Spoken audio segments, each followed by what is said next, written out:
Welcome to Periyavittu channel. Clubbing of income video 1 for the assessment year 19 to 20.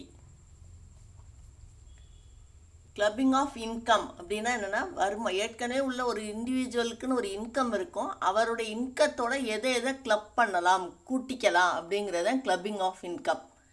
இப்போ ஒரு income of individual இருக்காருன்னா அவரோட என்னென்ன incomes add பண்ணலாம் அப்படின்னா ஒரு 8 வகையான இன்கம்மை ஆட் பண்ணிக்கலாம். இவரோட இன்கத்தோட கிளப் பண்ணி அதுக்கப்புறம் தான் நம்ம கிராஸ் டோட்டல் இன்கம் கண்டுபிடிக்கணும். இன்கம் ஆஃப் இண்டிவிஜுவலோட எந்தெந்த இன்கம்மை கிளப் பண்ண முடியும் அப்படின்னா first income transfer to others without consideration, எந்தவித கைமாற்றம் இல்லாமல் அவற்றிருந்து எதுவுமே வாங்காமல் ட்ரான்ஸ்ஃபர் பண்ணி விடுறது. இந்த இண்டிவிஜுவலோட வருமானத்தை மற்றவங்களுக்கு சும்மா ட்ரான்ஸ்ஃபர் பண்ணி விடுறது, எந்தவித கைமாற்றும் இல்லாமல் ட்ரான்ஸ்ஃபர் பண்ணி விடுற இன்கம் இவரோட இன்கத்தோடு தான் சேரும். இவரோட இன்கம் தான் மற்றவங்களுக்கு ட்ரான்ஸ்ஃபர் பண்ணி விட்டுட்டாரா, ஆனால் அதுக்காக அவர் எதுவுமே பெற்றுக்கொள்ளவில்லை, கன்சிடரேஷன் எதுவுமே இல்லை அப்படின்னாலும் அந்த இன்கமும் இவருடைய இன்கத்தோடு தான் சேரும். இவர் மாற்றி விட்டுருந்தால் கூட அந்த இன்கம் இவருடைய டேக்ஸபிள் இன்கத்தோடு தான் சேரும். அதே மாதிரி income from revocable transfer of assets, சில அசட்ஸ் இவர் மாற்றி விட்டுருக்கலாம், அந்த அசட்லேருந்து கிடைக்கிற வருமானமும் இவர்கிட்ட தான் இருக்கும். எப்போ அது ரிவோக்கபிள் ட்ரான்ஸ்ஃபர் அப்படின்னா திரும்ப பெறக்கூடிய மாற்றம். ஒரு மாற்றி கொடுத்துட்றாரு, ஆனால் எப்போ வேணாலும் அதை அவர் வாபஸ் வாங்கிக்கலாம், திரும்ப அதை திருப்பிக்கலாம்.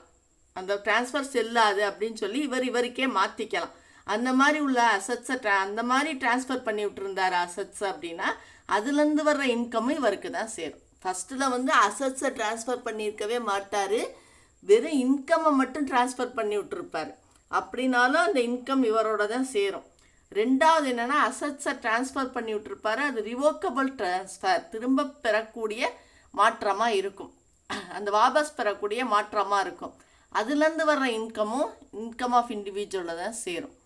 மூணாவது என்னென்னா remuneration of spouse in firm in which other spouse are substantial interest. இப்போ ஒரு ஃபேர்மில் ஹஸ்பண்டுக்கு அதில் சப்ஸ்டான்ஷியல் இன்ட்ரெஸ்ட் இருக்குது, அதாவது அதில் அவர் பார்ட்னர் அந்த மாதிரி இருக்கலாம்.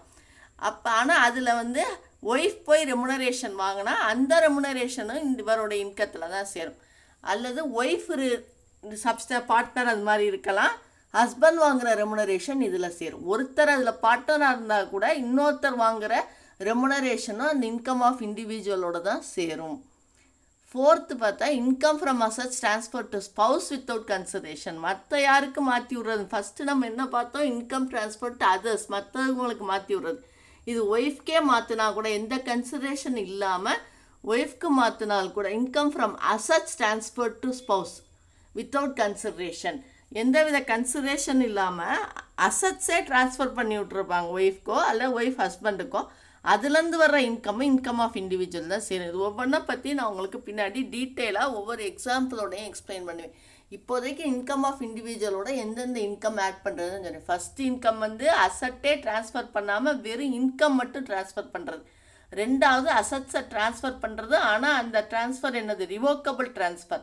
மூணாவது என்னென்னா ஒரு ஃபேர்மில் ஹஸ்பண்ட் பார்ட்னராக இருக்கிற சப்ஸ்டான்ஷியல் இன்ட்ரெஸ்ட் இருக்கும், ஒய்ஃப் ரெமுனரேஷன் வாங்கினா அந்த இன்கம் இன்க்ளூட் ஆகும். நாலாவது என்னென்னா ட்ரான்ஸ்ஃபர் பண்ணிடுவாங்க அசட்ஸை ஸ்பவுஸுக்கு, ஆனால் அது எந்தவித கன்சிடரேஷன் இல்லாததுனால அந்த அசட்லேருந்து வர்ற இன்கம் இவரை தான் சேரும். அதே மாதிரி சன்ஸ் ஒய்ஃப், மருமகளுக்கு மாற்றி விடுற அசட்ஸும் எந்தவித கன்சிடரேஷன் இல்லாமல் மருமகளுக்கு மாற்றி விடுற அசட்ஸ்லேருந்து வர்ற இன்கமும் இவரை தான் சேரும். சரி, 2 பேருக்குமே இல்லை, ஆனால் இவங்க 2 பேருக்காக பெனிஃபிட்டுக்காக இன்னொரு பர்சனுக்கு மாற்றி விடுற அசட்ஸோட இன்கமும் இதில் தான் சேரும். எந்த வழியிலையும் தப்பிச்சு போக முடியாது இன்கம் அப்படிங்கிறத அதான் கிளப்பிங் ஆஃப் இன்கம். எந்த விதத்துலேயும் அது டேக்ஸ்லேருந்து தப்பிச்சிடக்கூடாது அப்படிங்கிறத கவனமாக இருக்கிறதுனால தான் இந்த கிளப்பிங் ஆஃப் இன்கம் கொண்டாந்துருக்காங்க. Benefit of sons wife and spouse, அவங்க 2 பேரோட நலனுக்காக வேறு ஒருத்தருக்கு மாற்றி விட்டுருந்தாலும் அந்த மாற்றி விட்ட சொத்துலேருந்து கிடைக்கக்கூடிய இன்கமும் இதில் சேரும். இன்கம் ஆஃப் மைனர், அதுவும் இன்கம் ஆஃப் இண்டிவிஜுவலோட சேரும். Income of individual from self acquired property transfer to HF, இவருடைய சுயமாக ஒரு ப்ராப்பர்ட்டி வாங்கியிருக்கலாம், ஆனால் அதை ஹிந்து அன்டிவைடட் ஃபேமிலி ஹெச்யூஎஃப்க்கு மாற்றி விட்டுருக்கலாம், அதுலேருந்து வர்ற இன்கமும் இவரோட தான் சேரும். ஏன்னா இது இவருடைய செல்ஃப் அக்வயர்ட் ப்ராப்பர்ட்டி. அதை ஹெச்இஎஃப்க்கு மாற்றி விட்டுருந்தாலும் அதுலேருந்து வர இன்கம்மும் இவரை தான் சேரும். இந்த மாதிரி 8 வகையான இன்கம்மை இன்கம் ஆஃப் இண்டிவிஜுவலோட கிளப் பண்ண பிறகு தான் கிராஸ் டோட்டல் இன்கம் கண்டுபிடிக்கணும். இது எதுக்கான எந்த விதத்துலையும் இன்கம் டேக்ஸ் தப்பிச்சிடக்கூடாது அப்படிங்கிறதுக்காக எடுக்கப்பட்ட ஒரு முயற்சி. அதுக்கான ரூல்ஸ் தான் இதெல்லாம். இப்போ ஃபார் எக்ஸாம்பிள் பாருங்கள், எம் அப்படிங்கிறவருக்கு டோட்டல் இன்கம் 6,10,000. அப்போ அவருக்கு எவ்வளவு டேக்ஸ் பேயபிள்ங்கிறத கணக்கு பண்ணியிருக்கேன். முதல்ல 2 லட்சம் ஃபஸ்ட்டு ஸ்லாபில் கழிச்சுக்கணும். அப்போ 3,60,000 மிச்சம் வருது. செகண்ட் ஸ்லாப்லேயும் 2 லட்சம் கழிக்கணும். தேர்ட் ஸ்லாபும் 1,10,000 கழிக்கிறேன்னா 5 லட்சத்தை விட கூட போனால் தான் கழிக்கணும். அது 1,10,000 தான்.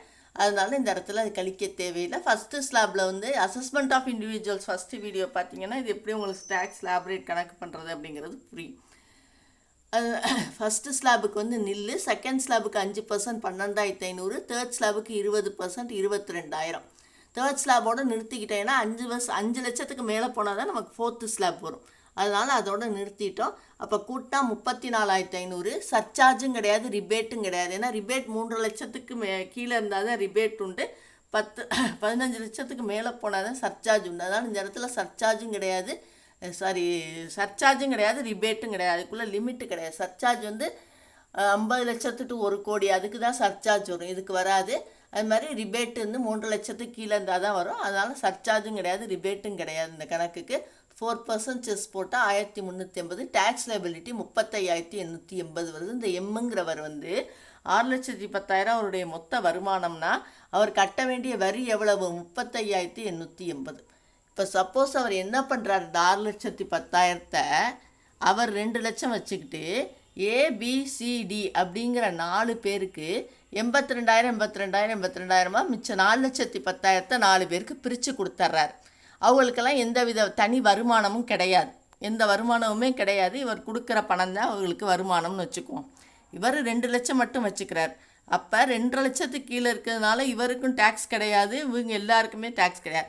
அப்போ இந்த 6,10,000 இவர் இந்த மாதிரி பிரித்து கொடுத்ததுனால டேக்ஸ் லைபிலிட்டி என்ன ஆயிடுது? நில் ஆயிடுது. அப்போ இந்த பணம் டேக்ஸ்லேருந்து தப்பிச்சிருது. இதுக்கு பேர் tax avoidance, tax evasion. Tax கட்டலாம்.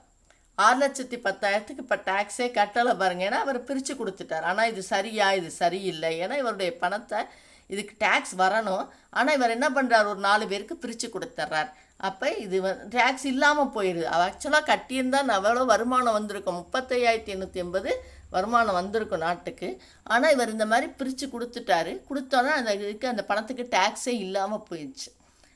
அதுக்கு பேர் டேக்ஸ் அவாய்டன்ஸ். இதை அவாய்ட் பண்ணுறதுக்காக கிளப்பிங் ஆஃப் இன்கம் கொண்டாந்துருக்காங்க. இதுக்கு section 60 to 64 of income tax act 1961 இதை பற்றி எக்ஸ்பிளைன் பண்ணுறாங்க.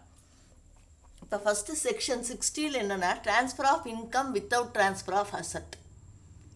Transfer of income without transfer of asset. அசட்டே ட்ரான்ஸ்ஃபர் பண்ணாமல் இது மாதிரி தான். எப்படி இன்கம் 6,10,000 எல்லாருக்கும் பிரித்து கொடுக்குறாங்களோ அதுதான் இதுக்கு எக்ஸாம்பிள். அந்த மாதிரி இருந்தால் அந்த இன்கம் இண்டிவிஜுவலோட இன்கத்தோட கிளப் பண்ணிக்கணும். Transfer of income without transfer of asset. Section 61 என்னென்னா ரிவோக்கபிள் ட்ரான்ஸ்ஃபர் ஆஃப் அசட். 61 அசட்டை ட்ரான்ஸ்ஃபர் பண்ணி விட்டுறாங்க. ஆனால் அது எப்படிப்பட்ட ட்ரான்ஸ்ஃபர்? அது ரிவோக்கபிள் ட்ரான்ஸ்ஃபர். ஒன்று இன்கம் ரீட்ரான்ஸ்ஃபரபுளாக இருக்கலாம், அல்லது அசட் ரீட்ரான்ஸ்ஃபரபுளாக இருக்கலாம், இல்லை ட்ரான்ஸ்ஃபரையே ரிவோக்கபிள் பண்ணிடலாம். இன்கம் பார்ட்டோ இல்லை ஹோலோ எனக்கு திரும்ப 6 மாதத்தில் இன்கம் எனக்கு மாறிடணும், அல்லது அசட் 1 வருஷத்துலேயோ என்னமோ எனக்கு மாறிடணும். அது மாதிரி ட்ரான்ஸ்ஃபர் ஃபுல்லாகவே 6 மாதம் கழித்து 6 மாதம் வரைக்கும் நீ வச்சுக்கலாம், அப்புறம் எனக்கு தந்துடணும். இந்த மாதிரி ஒரு கண்டிஷன், சர்டன் கண்டிஷன்ஸோட ஒரு ட்ரான்ஸ்ஃபர் டீட் நடந்துருந்துச்சுன்னா அது ரிவோக்கபிள் ட்ரான்ஸ்ஃபர். இவர் அதிகாரம் அசட் அவர் பேரில் இருந்தால் கூட அதிகாரம் பூரா மாற்றி கொடுக்குற ஒரு பேரில் இருக்கும். அசட்டை இன்னொருத்தருக்கு மாற்றி கொடுத்தாச்சு, அவர் பேருக்கு மாற்றி கொடுத்தாச்சு, ஆனால் அதிகாரம் பூரா இவர் கையில் இருக்கும். அந்த மாதிரி இருக்கக்கூடிய அவருடைய இன்கம் இங்கே கிளப்பிங் ஆஃப் இன்கம் மாதிரி இன்கம் ஆஃப் இண்டிவிஜுவலோட சேரும். இது செக்ஷன் 61.